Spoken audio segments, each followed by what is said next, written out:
ఆంధ్రప్రదేశ్ ని హత్యాంధ్రప్రదేశ్ గా మార్చినటువంటి ఈ కూటమి ప్రభుత్వంలో ఇంకా ఎంతమంది ఆడబిడ్డల్ని పొట్టను పెట్టుకుంటారో చూడాలి. నిజంగా ఇవాళ జరిగినటువంటి సంఘటన చాలా చాలా బాధాకరమైనటువంటి విషయం. ముక్కు పచ్చలారినటువంటి ఒక అమ్మాయి, పెళ్లిపీట లెక్కబోతున్నటువంటి ఒక అమ్మాయిని సాక్షాత్తు కదిరి ఎమ్మెల్యే వెంకట ప్రసాద్ యొక్క అనుచరుడు మురళి కుమారుడే ఈ ప్రబుద్ధుడు గణేష్. కాదు ఈ ఉన్మాది గణేష్. వాడి ఉన్మాదం ఏ విధంగా ఉందనంటే ఆ ఆడబిడ్డ మీద కత్తితో దాడి చేయడమే కాకుండా యాసిడ్తో వాడి యొక్క పైశాచిక ఆనందాన్ని తీర్చుకున్నాడు అనంటే ఈ రాష్ట్రంలో ఏ విధంగా ఆడవాళ్లు బ్రతకాలో లేదో కూడా అర్థం అవ్వట్లేదు. నిజంగా ఏమైపోయారు ఈ రెడ్ బుక్ రాజ్యాంగ రూపకర్త, సనాతన ధర్మకర్త, హోమ్ మినిస్టర్ అంతా ఒక మహిళ అయ్యుండి కూడా ఇవాళ ఇన్ని అన్యాయాలు జరుగుతుంటే, మానాలు ప్రాణాలు పోతుంటే ఏం చేస్తున్నారు అనేది కూడా ఒకసారి గమనించాలి. అయినా అనిత గారి నియోజకవర్గంలో జరిగితేనే న్యాయం లేదు, ఇంకా పక్క జిల్లాల్లో జరిగితే ఈ రాష్ట్రంలో జరుగుతున్న వాటికి బాధితులకి న్యాయం జరుగుతుందంటే నేనైతే నమ్మలేను. నిజంగా ఆ బిడ్డకి న్యాయం జరగాలి, మనమందరం తోడుగా ఉండాలి, అండగా ఉండాలని నేను అనుకుంటున్నాను. ఎందుకనంటే ఈ రాష్ట్రంలో మహిళలకి ఎలాగో రక్షణ లేదు. అట్లీస్ట్ వాళ్ళ మానాలు పోతున్నా కూడా, ప్రాణాలు పోతున్నా కూడా చివరి క్షణంలోనైనా అట్లీస్ట్ వాళ్ళకి అండగా ఉండాల్సినటువంటి బాధ్యత మనదేనని అందరూ. ఆంధ్ర రాష్ట్రంలో ఏమి జరుగుతుంది అంటే, ఆంధ్ర రాష్ట్రంలో మహిళలపైన అఘాయిత్యాలు జరుగుతున్నాయి, అరాచకాలు జరుగుతున్నాయి, మహిళల పట్ల చిన్న చూపులు తోస్తున్నారు. మహిళలను ఒక రకంగా మానసిక క్షోభకు గురి చేస్తూ వాళ్ళ ఆత్మహత్యలకు కూడా పాల్పడేంత ఘోరాతి ఘోరమైన చర్యలు జరుగుతున్నాయనేది మాత్రం వాస్తవం. చంద్రబాబు వస్తే కరువు వస్తుంది, కాటాకోదలు వస్తాయి, ఇదొస్తుంది అదొస్తుంది అనే దానికంటే ముందు మహిళలకు రక్షణ లేకుండా పోతుంది అనేది మాత్రం వాస్తవం. ఎందుకంటే గత 6 నెలల్లో చూస్తే ఎన్ని కేసులు నిన్నగాక మొన్న కిరణ్ రాయల్ ఇష్యూ జరిగిందంటే ఈ రోజు మళ్లీ టీడీపీ నేత అనుచరుడు, అన్నమయ్య జిల్లాలోని మదనపల్లికి చెందిన ఎమ్మెల్యే గారి అనుచరుడు మురళి కొడుకైన గణేష్ ఈ రోజు ఒక మహిళ పైన, ప్రేమించిన మహిళ పైన వాలంటైన్స్ డే రోజు ఇంత నీచంగా యాసిడ్ పోసి చంపేయడానికి ప్రయత్నిస్తే వాళ్ళు టీడీపీ వాళ్ళు రక్షించడానికి ప్రయత్నిస్తున్నారంటే ఎంత ఘోరాతి ఘోరమైన చర్యలకు ఈరోజు తెలుగుదేశం ప్రభుత్వము, ఈ కూటమి ప్రభుత్వం, పవన్ కళ్యాణ్ తెరదీసిందో అర్థమవుతుంది. చంద్రబాబు ఏమో ఇలాంటి నమ్మక ద్రోహులను కాపాడుతాడు, పవన్ కళ్యాణ్ ఏమో ఆయన వత్తాసు పలుకుతూ ఆయనకు జయజాలు కొడుతున్న కిరణ్ రాయల్ లాంటి వాళ్ళని కాపాడుతాడు. ఇంకా మన అనిత మొక్కత ఉంది, ఆవిడనైతే అసలు ఇంకా ఎలా అంటే నాకు పదవి వచ్చింది చాలు, నాకు ప్రోటోకాల్ వచ్చింది చాలు, ఆంధ్ర రాష్ట్రం ఏమైపోయినా సరే. అంతకుముందు పైనుంచి కింద దాకా ఎగిరి దూకే అనిత హోంశాఖ మంత్రి ఈ రోజు కళ్ళు మూసుకుందా అని అడుగుతున్నాం. ప్రశ్నించడానికే పెట్టాను అన్న పవన్ కళ్యాణ్ అడ్రస్ లేడు, డిప్యూటీ సీఎం అడ్రస్ లేడు. ఇక్కడ మహిళలకు అన్యాయం జరిగితే నేను ముందుంటా అన్న అనిత లేదు. మహిళల రక్షణ కోసమే ఈ ప్రభుత్వాన్ని ఏర్పాటు చేసిన అని చెప్తున్న చంద్రబాబు నాయుడు, లోకేష్ బాబు లేరు. ఈరోజు రాష్ట్రం అంధకారంలో జరుగుతుంది. ఈరోజు రాష్ట్రం మహిళల పట్ల చిన్న చూపు చూస్తుంది. మహిళలకు రక్షణ లేకుండా పోయింది, భద్రత లేకుండా పోయింది. మేము ఒకటే హెచ్చరిస్తున్నాం, మహిళల వైపు కన్నెత్తి చూస్తే తల కోసేస్తాము అని చెప్పుకున్న జగన్మోహన్ రెడ్డి గారి పాలనలో మహిళల రక్షణ ఎలా ఉండింది, ఈరోజు మహిళల ఓట్లతో పవర్లోకి వచ్చిన ఈ కూటమి ప్రభుత్వం పాలన ఎలా ఉందో స్పష్టంగా అర్థమవుతుంది. జగన్మోహన్ రెడ్డి గారు మహిళల కోసం దిశ చట్టాన్ని తీసుకొచ్చి SOS యాప్ ద్వారా చిన్న చీమ చిటుకుమన్నా గానీ వచ్చి కాపాడే పరిస్థితిని క్రియేట్ చేస్తే అవన్నీ తప్పులు, అవన్నీ కాకమ్మ కబుర్లు అని చెప్పుకున్న అనిత ఈ రోజు ఒక మహిళగా ఉండి మహిళల్ని ఎందుకు కాపాడలేకపోతుందని ప్రశ్నిస్తున్నా. అందరికీ నమస్కారం. అన్నమయ్య జిల్లాలో గౌతమి అనే యువతిపై యాసిడ్ దాడి యావత్ రాష్ట్రాన్ని దిగ్భ్రాంతికి గురిచేసింది. బ్యూటీ పార్లర్ నిర్వహిస్తున్న యువతిపై కదిరి టీడీపీ ఎమ్మెల్యే వెంకట ప్రసాద్ ముఖ్య అనుచరుడు మురళి, ఆయన కుమారుడు గణేష్ టీడీపీ కార్యకర్త ఈ యువతి పైన కత్తితో దాడి చేసి యాసిడ్ పోసినటువంటి సంఘటన మనం చూసాం. కూటమి ప్రభుత్వం ఏర్పడినప్పటి నుంచి కూడా ఇచ్చాపురం నుంచి హిందూపూర్ వరకు ఏ మూల చూసిన మహిళల పైన దాడులు జరుగుతూనే ఉన్నాయి. వయసుతో నిమిత్తం లేకుండా మహిళల పైన అఘాయిత్యాలు జరుగుతూనే ఉన్నాయి. అంటే కూటమి ప్రభుత్వంలో మహిళలకు రక్షణ లేదు అన్న విషయం మనకి స్పష్టమవుతోంది. ఈ ఒక్క సంఘటనతో రాష్ట్రంలో శాంతి భద్రతలు ఎంతగా క్షీణించాయో మనం అర్థం చేసుకోగలం. అలాగే మరి గత ప్రభుత్వం వైఎస్ జగన్మోహన్ రెడ్డి గారు ముఖ్యమంత్రిగా ఉన్నప్పుడు దిశ యాప్ ని మహిళా భద్రత కోసం, మహిళా రక్షణ కోసం దిశ యాప్ ని తీసుకొచ్చి తద్వారా లక్షలాది మంది మహిళలు రక్షణ పొందారు. అలాంటి ఒక యాప్ ని కొనసాగించి ఉంటే ఈ రోజు ఇలాంటి పరిస్థితులు, ఇలాంటి నేరాలు ఈ రోజు రాష్ట్రంలో నెలకొనేవి కాదు. కానీ అలాంటి ఒక మంచి చట్టాన్ని నిర్వీర్యం చేసి ఈ రోజు మహిళలకు రక్షణ లేకుండా చేసింది ఈ కూటమి ప్రభుత్వం. మేము ఒకటే డిమాండ్ చేస్తా ఉన్నాము కూటమి ప్రభుత్వానికి, ఎవరైతే నిందితుడు టీడీపీ కార్యకర్త గణేష్ ఉన్నారో అతనికి తక్షణమే శిక్ష పడేలాగా చర్యలు తీసుకోవాలని, అలాగే బాధితురాలైనటువంటి గౌతమికి న్యాయం చేకూర్చాలని, అలాగే మహిళల భద్రత కోసం కఠినమైన చట్టాలను తీసుకురావాలని, అలాంటి చట్టాలు ఈ రాష్ట్రంలో అమలైనంత వరకు కూడా వైఎస్ఆర్ కాంగ్రెస్ పార్టీ ప్రజల పక్షాన పోరాడుతూనే ఉంటుందని సందర్భంగా తెలియజేస్తూ సెలవు తీసుకుంటాం. అధికారంలోకి 8 మాసాలు అవుతా ఉంది. ఈ రోజుకు కూడా మహిళలకి భద్రత లేనటువంటి ప్రభుత్వంలో మనం ఉన్నామనేటువంటిది మరొకసారి నిదర్శనమైంది. అన్నమయ్య జిల్లా మదనపల్లి గౌతమి అనేటువంటి మహిళ మీద గణేష్ అనేటువంటి కుర్రవాడు యాసిడ్ దాడి, కత్తితో పొడిచి యాసిడ్ దాడి.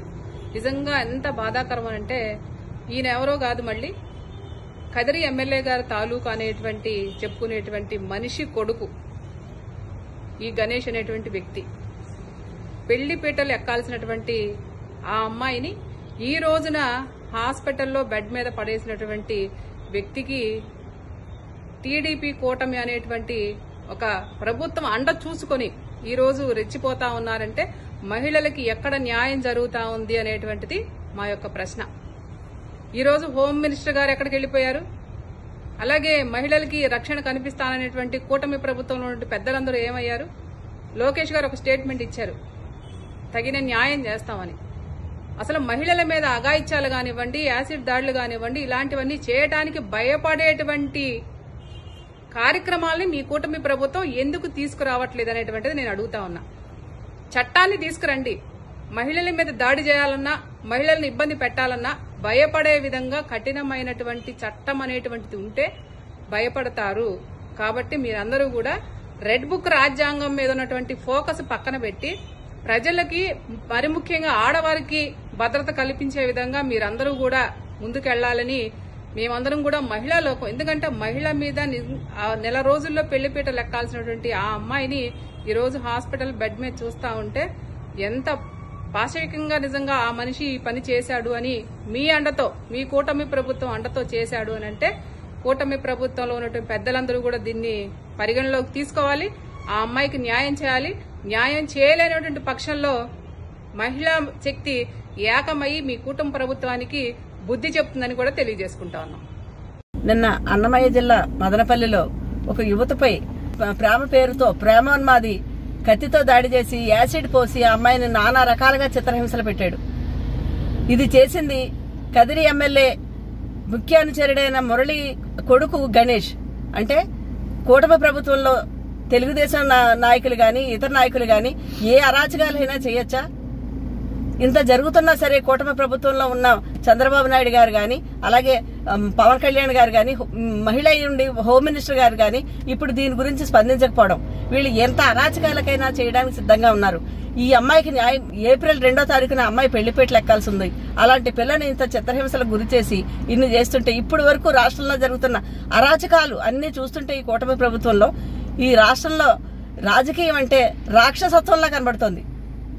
ఈ కూటమి ప్రభుత్వంలో ప్రజలు కుంపట్ల మీద ఉన్నట్టున్నారు, నిప్పుల కుంపట మీద ఉన్నట్టున్నారు. ప్రతిరోజు అరాచకాలే, ప్రతిరోజు మహిళల పట్ల, మరి ముఖ్యంగా మహిళల పట్ల అరాచకాలు. ఇలాంటి అరాచకాలు చూస్తుంటే ఒక మహిళగా దీన్ని ఖండిస్తూ ఇలాంటివి ఇప్పటికైనా పవన్ కళ్యాణ్ గారు దీని గురించి స్పందించాలి. ఎందుకంటే జగన్ గారి ప్రభుత్వంలో ఆయన ఎన్నో విషయాల్లో విమర్శిస్తూ చెప్పేవారు, ఎక్కడ ఏ అరాచకం జరిగినా నేను నిలబడతాను, ఒక మహిళకి ఒక అన్నగా నిలబడతానని చెప్పేవారు. ఆయన ఇప్పుడు ఎక్కడున్నారు? నెలనాళ్ళ నుంచి ఆయన ఎక్కడున్నారో ఆయనకే తెలియట్లేదు. ఇక్కడ ఉన్న ముఖ్యమంత్రి గారు దీని గురించి పట్టించుకోరు. మహిళ అయ్యుండే ఒక మహిళకి ఇన్ని జరుగుతున్న హోమ్ మినిస్టర్ గారు పట్టించుకోరు. పైపచ్చు ఈ విషయంలో వాళ్ళిద్దరికి రాజీ కుదిర్చడానికి ఇంత అరాచకం చేసిన ఆ గణేష్ అన్న వ్యక్తి మీద కేసులు లేకుండా చేయడానికి వాళ్ళిద్దరికి రాజీ కుదురుస్తున్నారంటే ఇంతకైనా హేయమైన చర్యలు ఏమైనా ఉంటాయా? ఈ విషయంలో ముఖ్యమంత్రి గారు, హోమ్ మినిస్టర్ గారు, అలాగే డిప్యూటీ సీఎం గారు కూడా స్పందించి వాడిని గణేష్ ని కఠినంగా శిక్షించాలని మేము అందరూ కోరుకుంటున్నాం. అన్నమయ్య జిల్లా గుర్రంకొండ మండలంలో ఒక యువతిపై ఒక ప్రేమోన్మాది యాసిడ్ దాడి చేయడం నిజంగా చాలా దురదృష్టకరం, చాలా బాధాకరం. దీన్ని నేను తీవ్రంగా ఖండిస్తూ ఉన్నాను. ఆ కుటుంబానికి ఆదుకోవాల్సిన అవసరం ప్రభుత్వం మీద ఎంతైనా ఉంది. ఆ దుర్మార్గుడిని కఠినంగా శిక్షించాలి. ఆ బాధిత మహిళను సరైన వైద్యం చేయాల్సిన బాధ్యత కూడా ప్రభుత్వం మీద ఉంది. ఇలాంటి సంఘటనలు రోజు చూసే పరిస్థితులు ఈ కూటమి ప్రభుత్వం అధికారంలోకి వచ్చాక ఈ ఆంధ్రప్రదేశ్ రాష్ట్రంలో కనిపిస్తూ ఉన్నాయి. చూస్తే ఈరోజు మహిళల మీద అఘాయిత్యాలు, దాడులు, అత్యాచారాలు, హత్యలు వరుసగా మనం వినాల్సిన దురదృష్టకరమైన పరిస్థితులు ఈరోజు మనకు కనిపిస్తూ ఉన్నాయి. చూసుకుంటే అనకాపల్లి జిల్లాలో మనం చూసాం, గొలుగొండలో ఒక హై స్కూల్లో పీఈటీ టీచరు గేమ్స్ కానీ ఆడపిల్లలను తీసుకెళ్లి వాళ్ళతో అసభ్యంగా ప్రవర్తించిన విషయం. ఇలా ఎన్నో సంఘటనలు రోజు వినాల్సి వస్తూ ఉన్నా ఈ ప్రభుత్వంలో ఎటువంటి చలనము లేదు. ఆడపిల్లల మానాలు ప్రాణాలు గాల్లో దీపాల్లో ఉండే పరిస్థితి ఈ కూటమి ప్రభుత్వం అధికారంలోకి వచ్చాక మనకు కనిపిస్తూ ఉంది. ముఖ్యమంత్రి గారు కానీ, హోంమంత్రి గారు కానీ, డిప్యూటీ సీఎం గారు కానీ, మంత్రులు కానీ మహిళల భద్రతని గాలికి వదిలేశారు. మహిళల భద్రత కోసం ఎటువంటి చర్యలు తీసుకోవట్లేదు, ఎటువంటి సమీక్షలు కూడా వీళ్ళు నిర్వర్తించట్లేదు. తీసుకుంటే ఇన్ని క్యాబినెట్ మీటింగ్స్ అయ్యాయి 8 నెలల్లో. ఒక్క క్యాబినెట్ మీటింగ్లో అయినా మహిళల భద్రత కోసం మీరు చర్చించారా? గతంలో జగన్మోహన్ రెడ్డి గారు ఉండేప్పుడు దిశ యాప్ ఉండేది, దిశ పోలీస్ స్టేషన్స్ ఉండేవి, దిశ చట్టము ఎక్కడ ఆమోదముద్ర పొంది కేంద్రం దగ్గర పెండింగ్లో ఉంది. ఈరోజు తీసుకుంటే ఈ కూటమి ప్రభుత్వం అధికారంలోకి వచ్చాక దిశ యాప్ లేదు, దిశ పోలీస్ స్టేషన్స్ సరిగ్గా పనిచేయట్లేదు, అలాగే కేంద్రం దగ్గర పెండింగ్లో ఉన్న దిశ చట్టం అమలుకి నోచుకోని పరిస్థితి. ఎందుకంటే వీళ్ళు కేంద్రం మీద ఒత్తిడి చేయట్లేదు. ఎంతసేపు హోంమంత్రి గారు ఈ కూటమి ప్రభుత్వం అధికారంలోకి వచ్చాక ఈ కూటమి అధికారంలోకి వచ్చింది, మహిళలందరూ ప్రశాంతంగా నిద్రపోవచ్చు అన్నారు.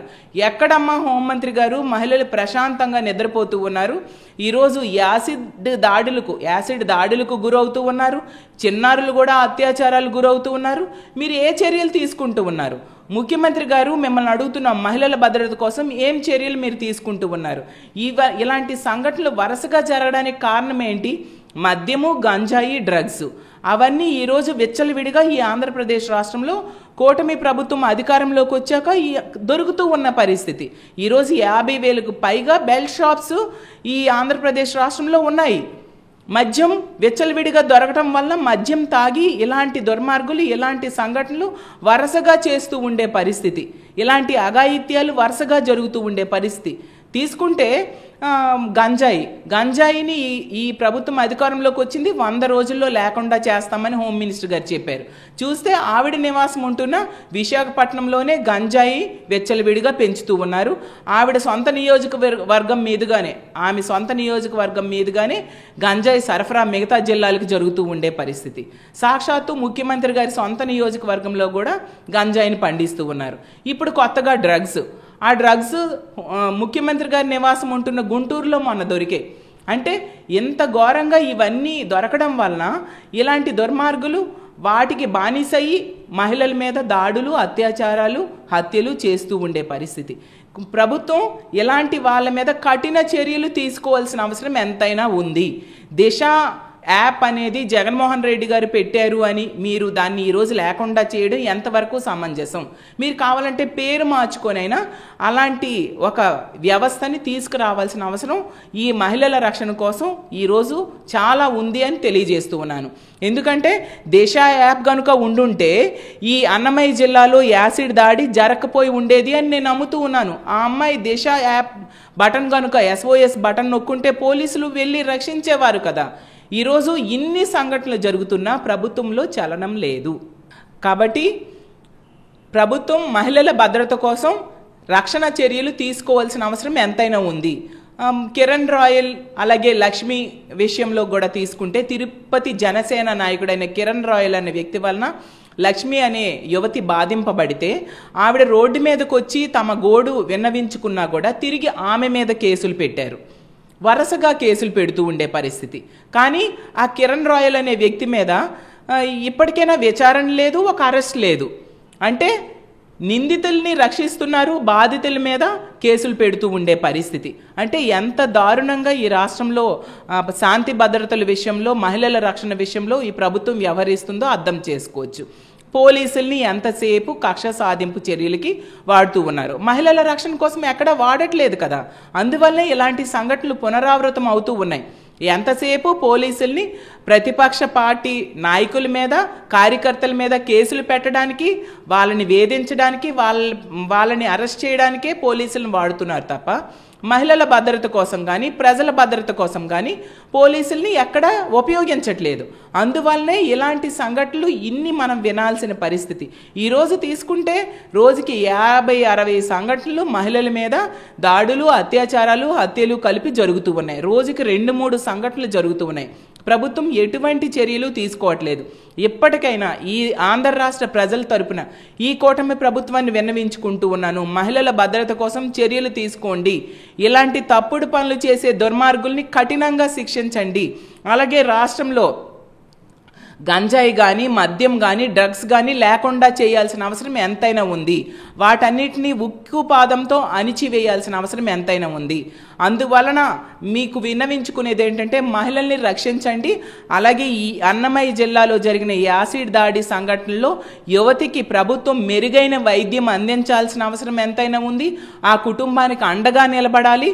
అలాగే దుర్మార్గుడిని కఠినంగా శిక్షించాలి. ఇలాంటి తప్పులు ఇంకొకరు చేయడానికి భయపడేట్టుగా శిక్షించాలి, శిక్షలు వేయాలని నేను డిమాండ్ చేస్తూ సెలవు తీసుకుంటాను.